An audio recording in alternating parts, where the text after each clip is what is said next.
Maaf saya karena kemarin saya datang tapi sudah selesai Gus. Hutang katanya sih. Ternyata Gus Azaim tidak legowo memaafkan, dia itu ngutang katanya karena saya kemarin datang tapi terlambat terus dibajak disuruh ngajar Ma'had Ali. Tak pikir itu sudah bayar, ternyata masih diutangkan. Nah ini sudah selesai berarti saya sudah jadi orang baik lah kira-kira gitu sudah. Jadi sudah bayar utang gitu. Saya mau cerita sebentar tentang khol. Dulu 84 guru saya Kiai Haji Maimun Zubair, semua mas saya se-Indonesia rawuh ke sini untuk muktamar, termasuk bapak kandung saya Kiai Haji Nur Salim ikut datang, ikut menyaksikan betapa pondok ini zaman itu masih Kiai As'ad jadi tonggak sejarah penting dalam NU, yaitu kembali ke Khittah 26.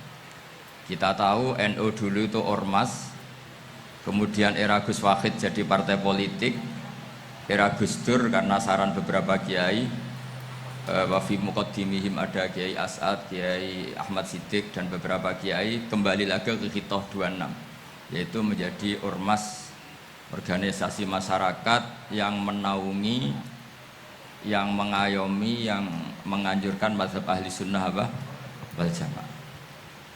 Tadi Gus Azaim cerita betapa pentingnya para pendiri, para muassis yang diibaratkan sebagaimana pohon.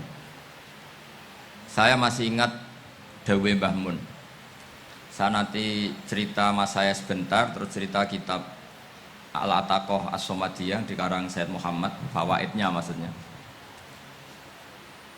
Kalau Islam Arab, ini kata Mbah Mun, kalau Islam Arab itu contohnya kayak pohon kurma, jadi kuat. Dan wajah tasbihnya itu di daunnya tidak jatuh. Tapi kalau Islam Indonesia kata Mbah Mun itu kayak padi, jadi ya agak doyong-doyong sedikit gitu. Jadi untuk menghadapi angin besar itu pilihannya dua, Anda kekar kayak kurma atau fleksibel kayak padi.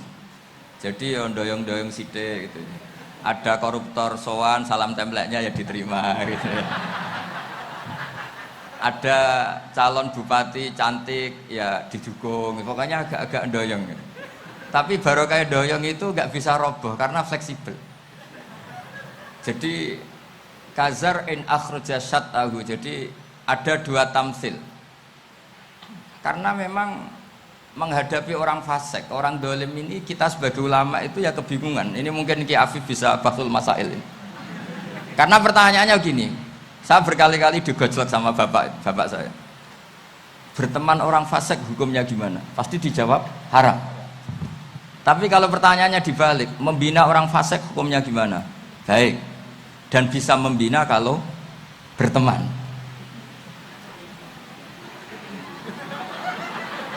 Makanya Gus Azaim pernah bikin seni deh, muktamar seni. Anggap saja madhabnya seperti itu gitu.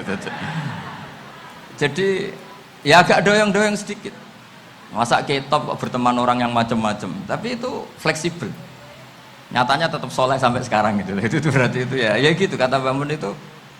Jadi untuk menahan angin yang besar pilihannya hanya dua. Anda kokoh kayak pohon kurma atau fleksibel kayak padi. Nah, Islam Indonesia kata Mbah Mun itu pari wae katanya, padi. Jadi ungkapan-ungkapan para mas saya ini penting karena khazanah yang saya baca. Saya berkali-kali cerita ini dalam kitab Khilyatul Auliya. Itu Abu Nu'aim Al-Asfihani cerita tentang riwayat Sufyan bin Uyainah. Ini gurunya Imam Syafi'i. Itu setiap kali Nabi Isa dan Yahya, ini dua nabi yang sekurun, sama-sama masih muda. Nabi Yahya itu senengannya dolan ke orang-orang soleh, menyambangi orang-orang soleh. Tentu itu bagus. Tapi kalau Nabi Isa ini suka menyambangi orang-orang yang fasik, orang-orang yang nggak jelas. Ketika dua beliau ini ketemu, tentu yang perlu jawaban Nabi Isa karena kontroversi berteman sama orang-orang yang nggak jelas. Kata beliau, innama ana tabibun udawil mardo. Seorang kiai, seorang nabi, orang yang baik itu ibarat dokter. Di mana-mana dokter tuh ngobati orang yang apa? Sakit. Kalau Anda dokter dan peneliti satu penyakit, pasti cari daerah yang banyak pandeminya. Masa neliti pandemi di orang-orang yang apa? Sehat. Jadi ini juga perlu dibahsul masailkan karena tadi dibolak-balik itu. Bina orang berteman orang fasik hukumnya haram karena wa in kana dasarin fajanibhu sur'atan. Tapi kalau bina orang fasik hukumnya baik. Bisa bina kalau berteman. Jadi fikih itu ya karek dibolak-balik. Makanya sholat juga gitu, sholat yang tumak ninah yang lama itu ya bagus. Masa jagongan mbek pangeran nggak asik, jagongan sama teman aja asik, masa jagongan sama pangeran tidak apa asik. Tapi kalau Ibnu Abbas sholat tuh cepet. Ketika ditanya kenapa kalau anda sholat cepet, setan baru tata-tata mau goda saya sudah selesai kata. Karena setan itu ya jaga jaim tuh, jaga image. Jadi kalau mau goda orang itu ya surinan dulu, macak-macak dulu. Ternyata mau ke situ sholatnya sudah selesai.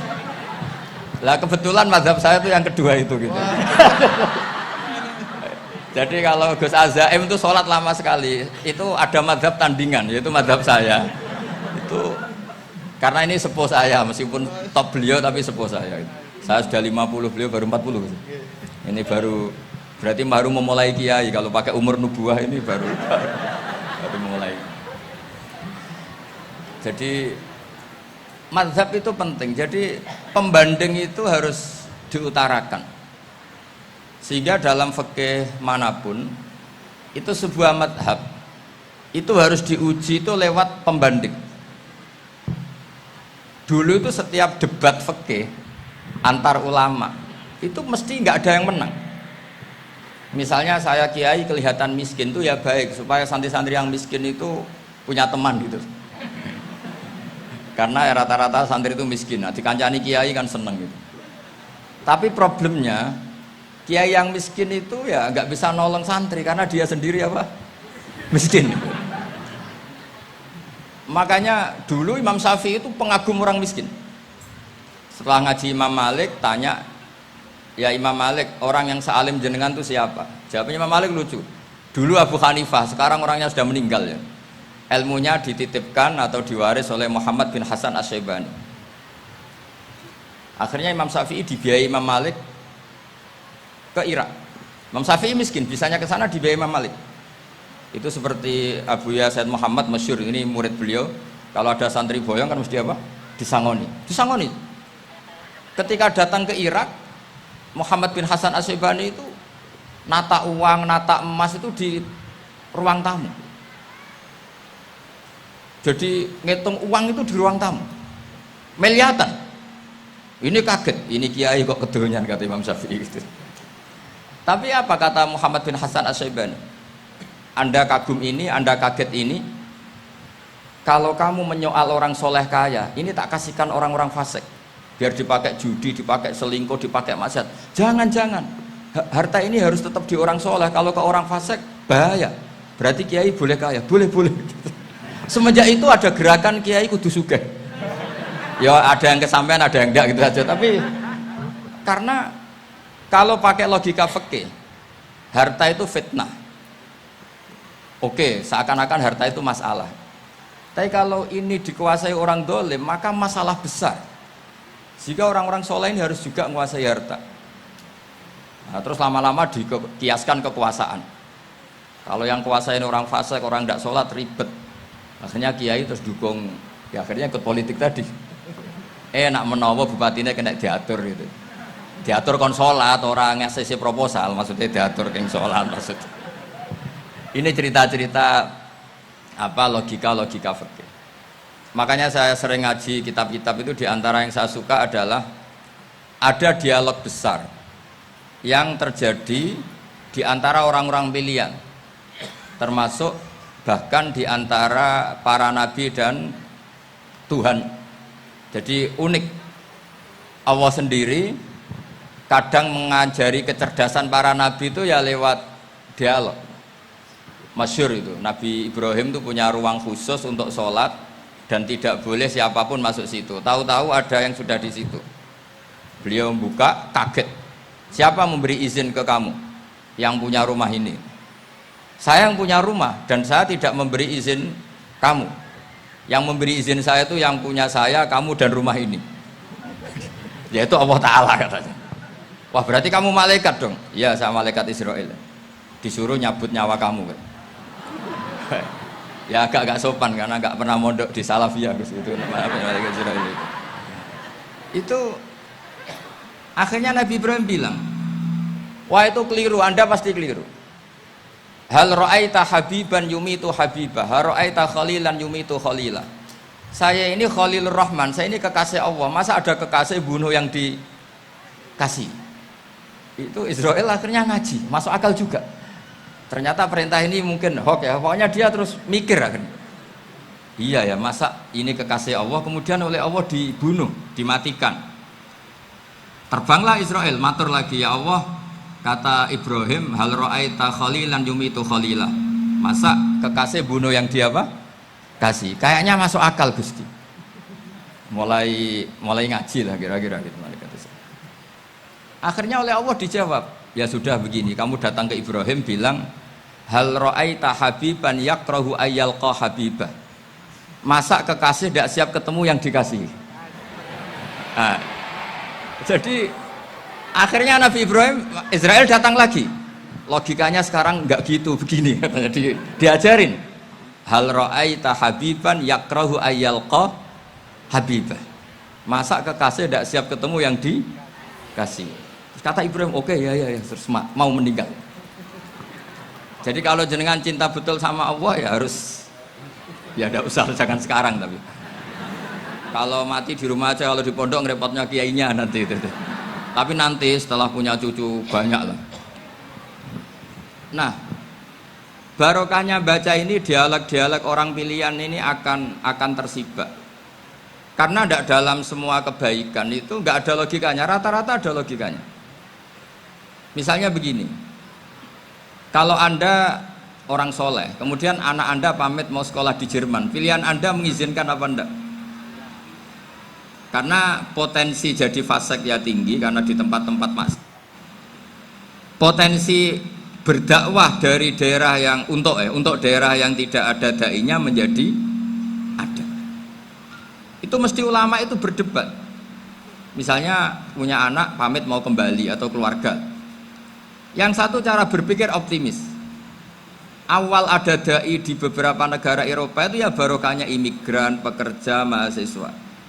Dan semua itu bumi Allah, harus ada tasbih, harus ada tahmid. Dan itu harus dimulai dari kemauan atau mengizinkan anak asuh kita ke sana. Tapi di sisi yang lain potensi jadi fasik itu tinggi sekali. Pemana iman pas-pasan. Nah hal-hal seperti ini itu pasti jadi perdebatan. Dan kita harus menjawab. Dan tadi kayaknya di semua Basul Masail Pondok Salafiyah jawabnya pede semua, nggak ada ragu, nggak ada khilaf. Baguslah kalau pede. Meskipun nanti mungkin ada ulama lain yang cara berpikir apa? Berbeda. Sehingga ini saya cerita ya. Sehingga di kitab-kitab fikih, misalnya saya kok hidup di Bali sudah punya komunitas ngaji. Itu kok saya pindah ke Sukorejo sini, banyak ulama yang mengatakan haram karena membiarkan bumi Allah yang sudah pernah ada orang yang sujud kemudian ditinggalkan kosong dan kemudian dikuasai orang yang tidak sujud, jadi dianggap itu pembiaran. Jadi banyak di kitab Qalyubi sarahnya Mahalli, jika ada seorang muslim yang hidup di negara orang kafir, dia nyaman, tidak dapat teror, itu nggak boleh lagi pindah ke negara Islam yang sehat. Karena takutnya li Allah yastau lial kafir tilkal buk'ah, supaya bumi itu tidak dikuasai orang kafir. Jadi ini hal-hal yang para fuqaha itu harus berdebat. Karena ini masalah-masalah furu'iyah. Sehingga mulai dulu ya banyak ulama yang nyun sewu berpolitik. Mulai Wali Songo sampai sekarang alhamdulillah yang minat banyak. Mungkin bedanya ikhlas sama tidaknya. Tapi kalau saya pernah dikeluhin utusan dari ya komunitas. Islam Indonesia itu dulu itu ceritanya banyak yang dari Kamboja. Kalau dulu orang cerita itu orang Cempa. Itu setelah di Indonesia besar Wali Songo dan Brawijaya 5 itu sudah mulai oleng. Itu singkat cerita mereka berpikir ingin bikin kerajaan apa? Islam di Demak Mintoro dengan raja pertama yaitu Raden Fatah, karena Raden Fatah ini putra Brawijaya. Padahal setelah jadi kerajaan ini era cucu sudah konflik, berebut kekuasaan. Akhirnya sampai jadi Jipang, jadi Jogja, jadi Solo dan seterusnya. Tapi kata Mbah Mun itu tetap barokah kata. Karena orang Islam terus terbiasa mimpin. Sekeliru-keliru sidik, pokoknya orang Islam biasa mimpin. Sehingga zaman Mbah Hashim ya sudah mimpin Masumi, zaman Ki As'ad pengaruhnya besar, sampai sekarang Kiai-Kiai pengaruhnya besar. Nah barokahnya Kiai-Kiai pengaruh besar ini sampai moral jadi ukuran. Misalnya sekarang ada calon bupati kok nggak sholat itu pasti kalah. Jadi sholat itu jadi tolok ukur untuk calon apa? Bupati. Meskipun mungkin punya efek pura-pura sholat, tapi nggak apa-apa lah. Sementing moral ini jadi ukuran. Sementara yang di Thailand, di Patani, itu karena dulu pelajarannya tasawuf, itu orang nggak ambisi mimpin dunia. Tahu-tahu dipimpin. Dan akhirnya nyuwun sewu ya saake Islam-Islam yang dulu terlalu tasawuf karena nggak punya pengalaman memimpin, akhirnya lazimnya konsekuensinya hanya dipimpin. Tapi Islam Indonesia beda, karena kulino mimpin itu akhirnya dari orang Islam biasa menjadi Islam yang sholat sampai Islam yang bisa ngaji itu bisa mimpin negara. Tentu yang paling populer dimulai Gus Dur. Jadi ini sesuatu yang barokahnya istihad para kiai, sementing Islam kulino mimpin. Sehingga di Indonesia itu barokahnya itu, kebaikan itu jadi tolok ukur. Ada orang kok terkenal koruptor atau terkenal nyuwun sewu selingkuh atau terkenal apa itu pasti tidak jadi. Karena moral itu menjadi tolok ukur. Dan itu adalah politik para kiai. Jadi ini saya cerita, dan itu negara juga akhirnya untung karena seleksi agama sama negara itu sama-sama kiai ya bilang negara harus dipimpin orang soleh, negara juga bilang seperti itu. Nah, ketokohan-ketokohan para beliau-beliau ini yang mau lah bekerja sama dengan Umarok. Kita tahu dulu Pak Harto ya rawuh ke sini ketika Muktamar 84, rawuh ke Ki As'ad, ketika mau kembali ke Khittah juga dirembuk oleh ulama dan Umarok. Dan akhirnya ini menjadi negara yang alhamdulillah semoga selalu menuju baldatun thayyibatu wa rabbun ghafur. Nah, kemudian di sini saya tabarruk dengan Said Muhammad, gurunya Kiai Haji Azaim. Saya mau cerita tentang amaliyah tadi. Saya sebetulnya nggak niat bacakan bab itu, gara-gara ada khataman jumlahnya banyak saya jadi pusing. Ini panitianya tanya, khatam betul apa enggak? Iya Gus, khatam betul. Tapi kayaknya saya tidak yakin itu. Karena saya ini kan dari pondok tahfidz itu. Biasanya anak khataman itu ya rada bodoni itu. Wes diwaca buanter sing nyemak mau ndelok pojoke tok. Mergo kebanteren. Nah, akhirnya lafat-lafat yang di tengah itu enggak di apa? Baca. Tapi ya semoga dimaafkan Allah lah. Yang jelas itu enggak. Tapi saya mau cerita ya. Jadi cara berpikir Said Muhammad ini nanti juga saya teruskan di Ma'had Ali. Ini saya baca ya. Di antara yang diyakini madhab Malikiyah, ini saya baca saja teksnya. Jadi ada riwayat namanya, kalau Said Muhammad bahasakan itu Ataqoh Somadiyah. Kalau di Indonesia kadang orang bilang Al-Ataqoh Al-Kubro, yaitu dengan membaca surat Ikhlas. Di sini jumlahnya hanya 100 kali, kila 1000 kali. Tadi berapa teman? 700 juta, ini sudah susuk banyak ini. Di sini hanya 40, riwayat lagi 100, 1000. Terus sampean tadi berapa? 800 juta. Wah, ini sudah susuk ini. Itu anak cucu sampean pasti masuk surga itu kalau bisa. Ini saya baca, ini kitabnya Said Muhammad. Suratul Ikhlasi wal Itqu minan nar. Akhrajat Tabrani fil Kabir an Fairuz Ad-Dailami wa Ibnu Uftin Najasi. Waqad khadaman Nabiyya sallallahu alaihi wasallam. Orang ini jadi khadimnya Nabi. Qala Rasulullah sallallahu alaihi wasallam, "Man qara'a qul huwallahu ahad mi'ata marratin fi shalat ghairiha katabawahu lahu bara'atan minan nar." Ini hanya berapa ini? Mi'ata marrah. Berarti kalau satu orang itu cukup 100. Tadi sudah untuk 7 turunan tadi untuk orang berapa? Ya, untuk 7 turunan cukup. Untuk 7 turunan. Ya sudah. Susuk ini sudah susuk ini. Aduh, ribet ini. Nah ini tak cari pembenarannya, ini supaya keren. Ini di halaman 188 Abwabul Farad. Warwa Ibrahim bin Muhammad al-Khiyari fi fawaitihi an Hudzaifah marfu'an. Man qara'a qul huwallahu ahad alfa marratin faqad ishtara nafsahu minallah. Berarti 100, ada riwayat lagi 1000. Nanti tak carikan lagi yang berapa? 1 miliar. Jangan banyak-banyak. Nah ini saya baca ya. Wa hadzal adatu huwa al-ma'rufu bi ataqatis somadiyah. Wa qad nassa jama'atun mutaakhiril malikiyah ala istihbabi ataqatis somadiyah wa haddu ala qiraatiha wa istimaliha. Minhum Asy-Syaikh Abdus Salam Al-Asmar sak teruse ini. Jadi kullu haula'i istahabbu ataqatas somadiyah ma'atirafi ba'dihim kal misnawi bi syiddati fi hadisiha. I'timadan ala anna hadza minal fadha'il allati yutasahalu fiha. Faman sa'a yasta'milaha roja'a khusulama fiha fala ba'sa bidzalik ala syarti alla ya'taqida thubuta dzalika anin nabi sallallahu alaihi wasallam hatta la yaqa fil kitsbi alaihi. Jadi intinya itu silahkan Anda bikin jumlah sesuai versi Anda, yang penting Anda jangan kampanye kalau itu perintah Kanjeng Nabi Muhammad sallallahu alaihi wasallam. Karena kalau kamu atasnamakan Nabi kemudian jumlahnya sampai 800 berapa? 800 juta, berarti Nabi mengajarkan masyaqqah pada umatnya. Jadi cukup yang riwayat itu di sini hanya 100 sama 1000. Jadi kalau jumlah tadi untuk 7 apa? Turunan. Jadi kamu harus ditutup dengan doa, ya Allah, semua itu bukan untuk saya tapi untuk 7 turunan. Tolong catat ya Allah. Karena itu.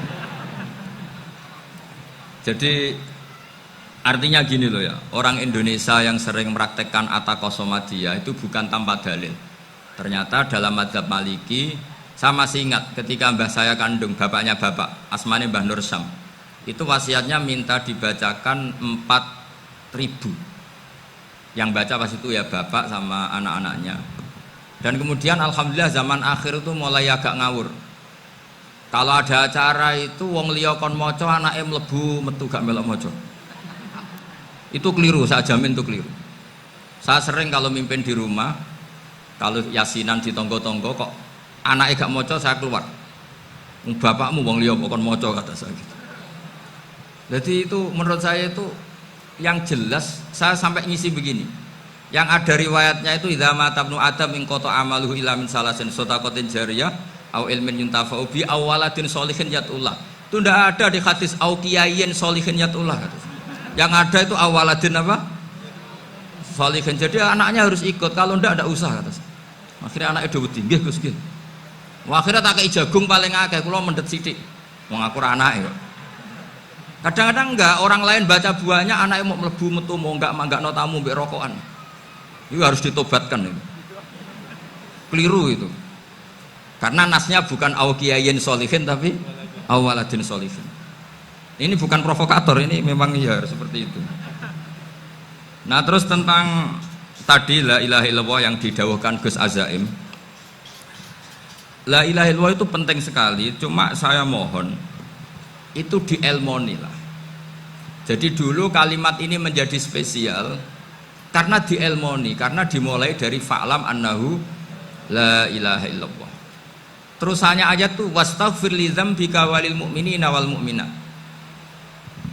Saya ulang lagi ya. Terusannya ayat tuh wastaghfir li dzambika walil mu'minina wal mu'minat. Makanya menurut mazhab Sadili, kamu disuruh baca la ilaha illallah dulu, jangan istighfar dulu.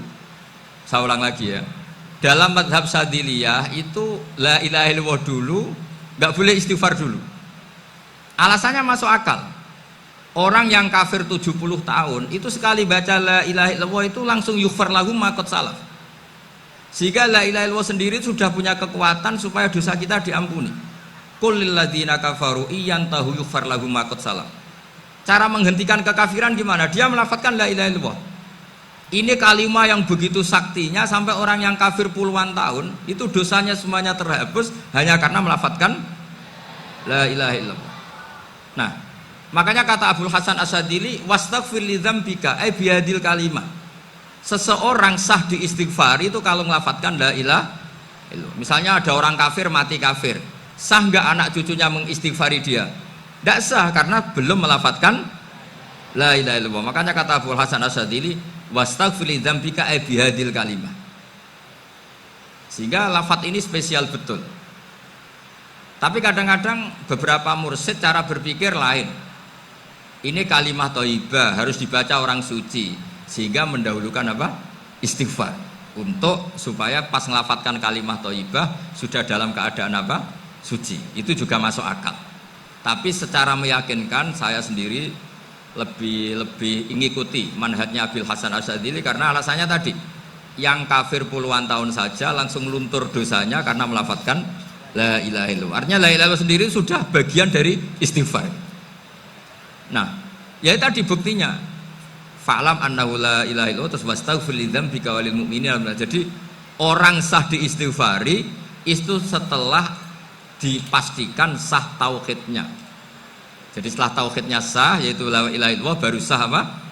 Diistighfari. Sehingga orang kafir, saya ulang lagi, orang kafir yang mati kafir anak cucunya tidak boleh apa?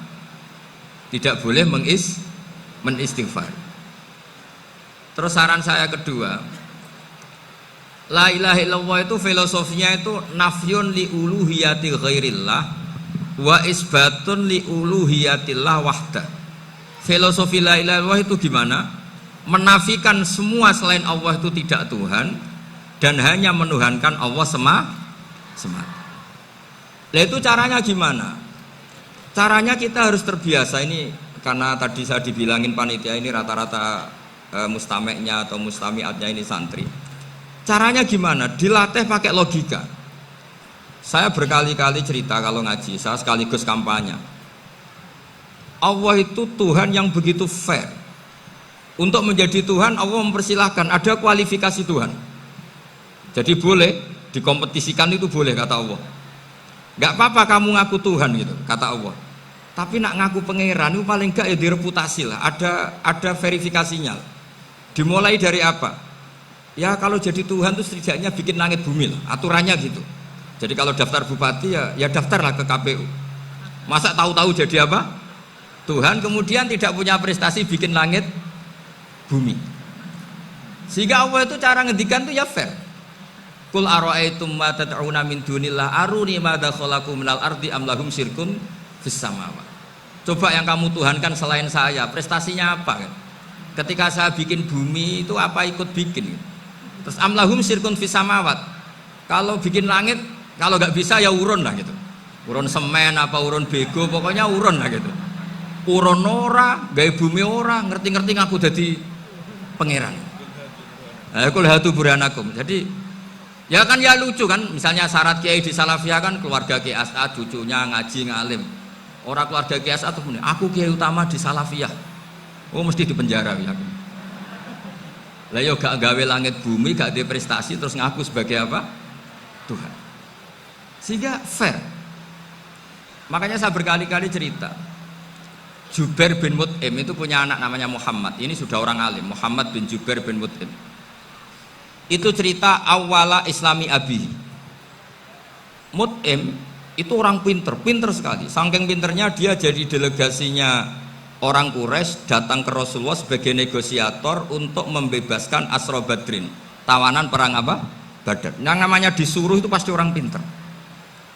Tapi apa yang terjadi ketika nginep di masjid, karena zaman itu gak ada hotel, nanti jadi geger. Orang musyrik nginep di masjid hukumnya gimana? Bahsul masail tok. Zaman itu mau tidak mau, kalau sekarang kan ada hotel, kiai juga punya wisma. Apa yang terjadi? Orang ini cerdas sekali. Dan delalah Nabi pas sholat maghrib itu baca wattur wa kitabim mastur sampai am khalaqus samawati wal ard. Ya kalau kamu jadi Tuhan ya setidaknya menciptakan langit bumi lah. Namanya jadi Tuhan ya ada persyaratan kan. Paling tidak punya reputasi menciptakan langit bumi. Atau kalau jadi Tuhan setidaknya reputasinya itu enggak diciptakan yang lain. Am khuliqu min ghairi syai'in. Ini jadi Tuhan kok punya bapak, punya ibu. Ini jadi Tuhan kok lahirnya di bumi, ada tanggal lahirnya, ada tahun. Masa jadi Tuhan kok dulu buminya. Pokoknya walhasil tuh. Akhirnya Nabi ketika salam sholat maghrib dia datang, ya Rasulullah akalku habis oleh ayat yang barusan kau baca. Sudah saya Islam saja. Argumentasi selain Allah Tuhan itu batal. Itu, nah saya mohon santri-santri salafiyah itu baca Quran sampai seperti itu. Jadi jangan hanya khataman banyak-banyakan maksudnya. Ini bukan nyindir, ini ngamuk ini. Jadi ya khatamannya tadilah 1000 atau berapa lah, jangan banyak-banyak. Juga kasihan malaikat yang nyatet kan. Wong baru subhanallah alhamdulillah aja di teks hadisnya abad al malaikah kan ditete. Itu baru subhanallah alhamdulillah itu sudah mencapaikan malaikat. Makanya saya wiridan tuh arang-arang kasihan malaikat karena nanti jadi itu ya ada madhabnya itu. Jadi kalau Gus Azaim sholat lama tak saingi sholat cepet itu sama-sama ada madhabnya. Yang cepet kayak saya tadi, setan pas tata-tata mau goda pas rukuk saya sudah itidal, mau goda itidal saya sudah sujud, pusing dia. Tapi jangan tiru, ini madhab yang agak-agak khusus lah, sudah cara orang Madura agak khilaf khusus. Khilaf ya, khilaf ini agak khilaf ini sudah. Tapi saya ingin lah, sampean kalau ngaji Quran itu dilatih berlogika. Jadi Allah itu fair, nggak apa-apa kalian ngaku Tuhan tuh nggak apa-apa, tapi tunjukkan prestasi kamu apa. Aruni madza khalaqu minal ardi am lahum syirkun fis sama. Am khalaqus samawati wal ard. Diulang lagi, am khuliqu min ghairi syai'in. Setidaknya kalau jadi Tuhan itu ya nggak butuh yang lain lah. Masa jadi Tuhan kok wujudnya saja butuh orang lain, butuh bumi, eksistensinya butuh makan, butuh minum. Makanya Allah cara meniadakan uluhiyah selainnya itu Allah itu redaksinya itu mengena sekali. Yaitu tadi dengan cara-cara seperti itu. Sebagian ayat disebutkan ma asyattuhum khalqas samawati wal ardi wala khalqa anfusihim. Wong Tuhan kok nggak punya reputasi bikin langit, bikin bumi, bahkan untuk menciptakan dirinya aja nggak bisa. Ya sudahlah, kamu tidak usah ngaku Tuhan, nggak level kata tahu gitu. Akhirnya terus ditemukan Tuhan yang sejati, yaitu wal awwalu wal akhiru wal zahiru wal batin. Itu yang mut'im ini tadi termasuk orang yang sangat cerdas sekali. Padahal itu bacanya bukan pas basul masail, enggak. Nabi pas sholat maghrib, juga bukan pas ceramah, enggak. Tapi itu didengarkan. Makanya termasuk ini spesial untuk hormat saya kepada Ki As'ad. Makanya saya ini kalau mentasjek santri-santri ini agak sensitif, tapi sudah saya tidak perlu takut fitnah. Saya termasuk, kenapa saya ingin jadi ahli tafsir, tentu yang membentuk itu Mbah Maimun dan bapak saya. Bapak saya itu hafal Quran kayak hafal Fatihah, saking senengnya Quran. Mungkin bisa kamu saingi. Itu adalah orang kafir itu bisa paham Quran. Itu sangat menyinggung saya. Orang kafir itu bisa paham Quran. Ketika Umar Islam itu karena mendengar apa coba? Mendengar apa? Quran. Dan itu masih kafir apa sudah Islam? Masih kafir karena kalimat-kalimat yang di Quran itu begitu jelas wal kitabil mubin sehingga didengarkan orang kafir pun tuh ngefek. Makanya ketika Umar datang ke saudari putrinya kemudian dengar Toha ma anzalna alikal Quran apa? Litasko, itu dia terus iman. Begitu juga Mut'im. Itu ketika dengar Nabi baca surat At-Tur ya langsung iman. Makanya kata Ibnu Jarir At-Tabari, kamu jangan pernah bilang gini, syaratnya paham Quran itu harus alim, harus gini. Lah nanti berarti orang kafir punya alasan di depan Allah, ya Allah, engkau ngandani kami dengan Quran yang nggak bisa difahami kecuali alim dulu. Lah saya alim gimana? Nggak pernah mondok gimana? Saya kafir. Jadi artinya gini loh, kata Ibnu Jarir At-Tabari, Allah tidak mungkin mengatakan gini, ifhamil Quran bima la fahmalaka. Quran itu harus kamu fahami. Sementara orang kafir karena lafadznya Quran khusus nggak bisa memahami. Makanya Quran itu dibaca. Itu banyak orang kafir yang menjadi muslim karena mendengar apa? Al-Quran. Padahal kafir. Nah termasuk tadi Muhammad bin Jubair bin Mut'im ini itu menjadi Islam ya karena mendengar Quran. Padahal dia saat itu masih apa? Kafir. Karena tadi logika misalnya nggak paham secara lafadz Arab. Sekarang misalnya nyuwun sewu ada orang ateis. Saya pernah didatangi seorang ateis yang nggak percaya Tuhan.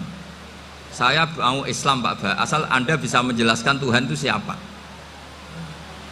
Coba Quran dibaca secara makna, tidak secara lafadz tapi secara makna. Begini misalnya, ada orang ateis datang ke saya, Pak Ba, saya mau Islam, asal Anda bisa menjelaskan Tuhan itu siapa. Terus saya tanya, ini ngajak goblok-goblokan apa pinter-pinteran, kata saya. Terus dia jawab, ngajak pinter-pinteran Pak, saya ini doktor katanya. Maksudnya di akademiknya dia doktor, mungkin jurusan matematika atau apa, tapi di ketuhanannya jeblok. Terus tak tanya, kalau ini ada kertas, kamu suka ada rumusnya apa suka ada? Ya suka ada rumusnya. Kenapa ada kertas? Ya karena ada yang bikin. Nah kira-kira berstatus membikin atau membuat itu sesuatunya maujud apa enggak? Ya pasti maujud lah, pasti ada. Ya sudah, anggap Tuhan itu adalah sebab dari semua yang ada. Masa alam yang seperti ini, langit dan bumi ini maujudat, kemudian kamu katakan kholaqohal adam, bahwa alam raya yang maujud ini diciptakan oleh ketiadaan. Ya juga, berarti Tuhan itu ya? Ya itu yang namanya Tuhan. Lalu mulai dulu kiai-kiai ngomong gitu kan saya Islam katanya. Jadi kiai-kiai itu kadang-kadang kalau dakwah pokoknya KBU digawe Tuhan. Beda dengan dakwahnya orang-orang mantek. Orang-orang mantek itu kan nggak pernah nyebut Allah. Ini alam hawadis, la budda min muhdis. Meskipun mereka, nah muhdis ini menurut Islam namanya Allah, tapi sebetulnya kan nggak langsung bilang Allah. Jadi tak kasih tahu, alam raya ini maujud nggak? Ya maujud Pak Ba.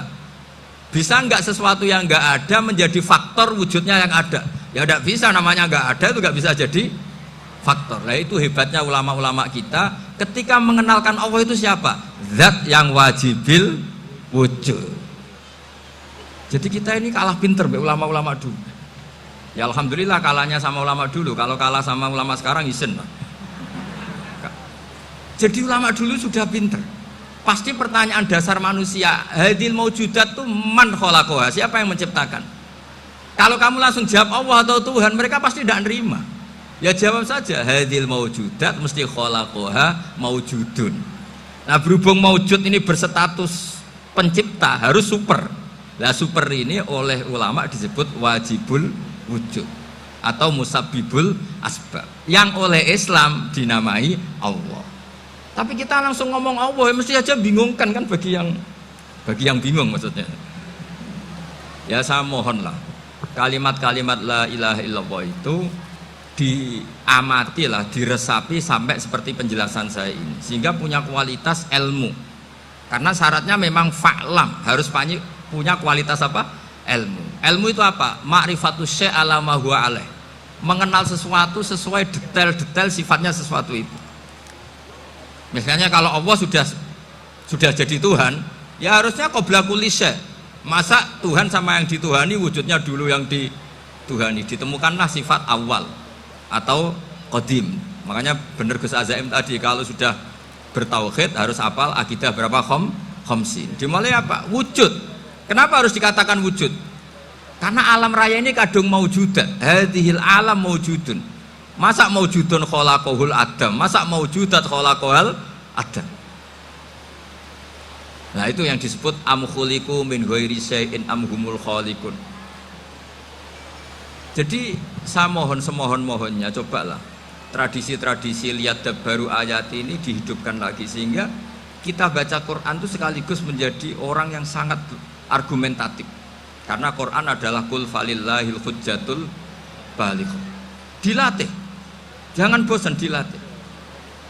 Makanya kalau saya baca ayat-ayat seperti itu, cek fair ya Allah itu. Fair betul. Gak apa-apa saya punya pesaing kata Allah, tapi yang imbang dong. Pas aku gawe langit ya bantulah, atau ada langit tandingan lah kira-kira gitu. Kalau saya bikin bumi ya ada bumi. Nah misalnya sekarang orang Cina bikin matahari, materinya dari mana coba? Dari yang sudah ada sekarang kan? Tetap saja agak ikut bikin kan? Tapi kalau Allah bikin langit bumi minal adam minal wujud, kalau mereka paling rekayasa yang sudah wujud di otak-atik. Nah, harus sampai seperti itu. Sampai kata Gus Azim kul hatu apa? Burhanakum tadi. Jadi ini cara-cara kita untuk menguatkan iman. Aruni madza khalaqu minal ardi am lahum syirkun fis samawati. Terus kata Allah, itu nih bi kitabim min qabli hadza au atharatim min ilmin. Kalau kamu nggak setuju teori ini, kata Allah, cari kitab suci versi Anda. Aturan jadi Tuhan itu apa coba? Ya tetap saja semua kitab suci akan mengatakan di mana-mana Tuhan itu pencipta langit dan bumi. Jangan yang lahir di bumi jadi Tuhan. Jangan Lata Uzza jadi Tuhan. Jangan karena sakti jadi Tuhan. Nah ini di sini pentingnya ilmu balaghah, ilmu mantek yang alhamdulillah di pondok-pondok kita masih diajari. Makanya kata mantek, sebetulnya ilmu akal hanya menemukan hadil maujudat khalaqaha maujudun. Nah yang wujud ini siapa? Ya wajibul wujud. Nah kemudian Islam menamai ini Allah Subhanahu wa ta'ala. Makanya ulama dulu itu kalau ngedikan Allah itu siapa? Zat sing wajibul wujud. Itu filosofinya luar biasa. Karena dengan seperti ini bisa menafikan teori ateisme bahwa alam raya ini diciptakan oleh ketiadaan. Makanya saya bilang tadi, ngajak goblok-goblokan apa pinter-pinteran itu. Lah nek ngajak goblok-goblokan yang ngene, hadhil maujudat khalaqahal adam. Terus kita goblok bareng. Loh iya kan, barang maujud diciptakan yang tidak maujud. Wong ora wujud kok mempengaruhi sing wujud. Ya monggo nak goblok bareng kata. Akhirnya, enggak loh Gus, saya ini dokter masa kamu ajak goblok? Ya sudah, pinter saja kata saya. Alhamdulillah karena debat kecil ini dia menjadi nyaman lagi dengan apa? Islam. Memang saya tentu nggak bisa disalahkan doktoralnya karena di ilmu yang selain apa? Teologi gitu. Tapi kan polanya dia pasti pinter. Makanya ini sekaligus mengingatkan anak-anak lah. Kecakapan menjelaskan itu harus dilatih karena diantara kelebihannya Quran itu wal kitabil apa? Mubin, yaitu kitab yang punya kemampuan menjelaskan. Ini yang terakhir saya beri contoh. Terakhir ini penjelasan Quran. Dulu orang kafir itu cara berpikir itu begini, Muhammad, urusan kita ini banyak, problem kita banyak. Masa iya urusan yang banyak ini cukup dengan satu Tuhan? Kalau problem banyak ya Tuhannya harus banyak. Ada Tuhan pohon, Tuhan hujan. Ya kayak Cina itu ada Dewi Kuan Im keberuntungan, ada yang sial, yang pokoknya diurus yang banyak lah. Maka mereka bilang aja'alal alihata ilaha wahida inna hadza la syai'un ujab. Ini aneh, urusan banyak kok Tuhannya satu, ini aneh lah. Tapi Nabi secara sabar, dan yang diomongnya orang kafir, tidak anak Mahatali, orang kafir. Jadi nanti kalau anak Mahatali gak paham Quran kebangetan, orang kafir saja paham. Akhirnya Nabi secara santai, secara rileks memberi penjelasan gini. Kalau Anda menjadi buruh, kalau orang Arab dulu bilang abdan, kamu suka nggak punya majikan banyak, perintahnya beda-beda, semuanya memaksa kamu untuk nurut. Sama punya majikan satu yang baik. Ya nggak suka lah Muhammad kalau majikan saya banyak, semuanya berhak merintah saya, tidak enak. Majikannya satu saja. Terus kata Nabi, Tuhanmu itu majikan kamu. Kalau Tuhannya banyak, kamu bingung. Nanti perintahnya banyak. Akhirnya mereka paham. Dan itu segampang itu Allah memberi penjelasan. Dorobawa masalah rojulan. Fihi syuraka umutasyakisuna warajulan salamal lirojul hal yastawiyahani masalah alhamdulillah. Langsung diberi analogi. Kalau kamu jadi buruh punya majikan banyak yang perintahnya beda-beda, kemudian jadi buruh yang majikannya satu, kamu milih mana? Ya milih satu Muhammad. Ya sudah, kalau Tuhannya banyak, perintahnya banyak, kamu juga bingung. Langsung menjadi faham. Ketika ada orang tidak ikhlas, Nabi cara memberi penjelasan juga gampang. Misalnya saya dikasih uang Gus Azaim 1 juta. Kemudian matur nuwun saya sama Pak Afif, aneh nggak? Saya ini orang aneh nggak? Orang aneh nggak? Itu Nabi kalau mencontohkan orang tidak ikhlas gitu. Kata Rasulullah, orang tidak ikhlas itu sebagaimana orang beli budak. Min kholisi malih, budak itu dibeli dari uangnya sendiri. Kemudian fa'amila hadal abdu, budak ini kemudian bekerja dan a'tohullatahu, hasilnya dikasihkan sama orang lain. Terus Nabi memberi percontohan, ayasurrukum ayyakuna abdukum kadzalik, apa kamu suka kalau budak kamu seperti itu? Dulu orang-orang dulu kan beli budak untuk disuruh bekerja, terus disuruh setor apa hasilnya. Jadi budaknya kamu yang beli, yang biayai. Kalau sekarang mungkin nggak ada budak, gini lah. Saya nyuruh Zaid, tak kasih mobil, tak kasih bensin, tak kasih uang jalan supaya narik angkot. Hasilnya disuruh ngasihkan saya. Ternyata dikasihkan orang lain dan matur nuwun sama orang. Kamu suka punya budak seperti itu? Ya tidak suka ya Rasulullah. Ya ibaratnya seperti itu. Bumi yang bikin Allah, nyawa kamu yang bikin Allah, semua fasilitas dari Allah, kemudian kamu menyembah selain Allah. Segampang itu. Dan Nabi telaten sampai dulu yang mayoritas orang kafir menjadi mayoritas Muslim, dan semuanya tanpa paksaan, la ikroha fiddin, karena qad tabayyana rusdu minal ghayy. Cara tabayana gimana? Yaitu punya kemampuan menjelaskan. Wal kitabil apa? Mubin. Ini makanya saya mohon lah, ini saya mohon semohon-mohonnya anak-anak ini kan kader-kadernya Mbah Samsul Arifin, Mbah As'ad, Gus Fawaid, sekarang Gus Azaim, semuanya harus punya kemampuan wal kitabil apa? Mubin. Sehingga diantara sifatnya Nabi itu fatonah, punya kecerdasan. Nabi itu gak pernah debat kalah, itu meskipun sudah terdesak gak pernah kalah. Pernah Nabi itu ngendikan la adwa wala tiarata, tidak ada penyakit menular. Ada orang yang mungkin kurang suka iseng, ada onta yang sudah gudiken dijejerno sama yang waras, ternyata yang waras jadi gudiken. Akhirnya Nabi diundang lah kira-kira gitu, ya Rasulullah, kata engkau gak ada penyakit menular, tapi ini onta yang gak gudiken tak jejerkan yang gudiken ikut gudiken, berarti kan menular. Nabi santai jawab, faman jarrobal awal, lalu yang pertama gudiken ketularan siapa katanya. Wah kalau ini asli Nabi, ya sudah seperti itu. Jadi ngiranya dia menang karena yang gudikan pertama nulari yang kedua. Ternyata Nabi tanyanya lagi, faman jarrobal awala, yang gudikan yang pertama siapa? Oh ini asli ya, maksud saya itu. Jadi Nabi itu gak pernah kalah, karena Nabi punya apa? Fatona. Jadi saya mohon, ya tadi makanya ini efeknya tuh khatamannya gak boleh banyak-banyak ya. Maksud saya kalau musim khataman ya gak apa-apa, khataman banyak-banyak.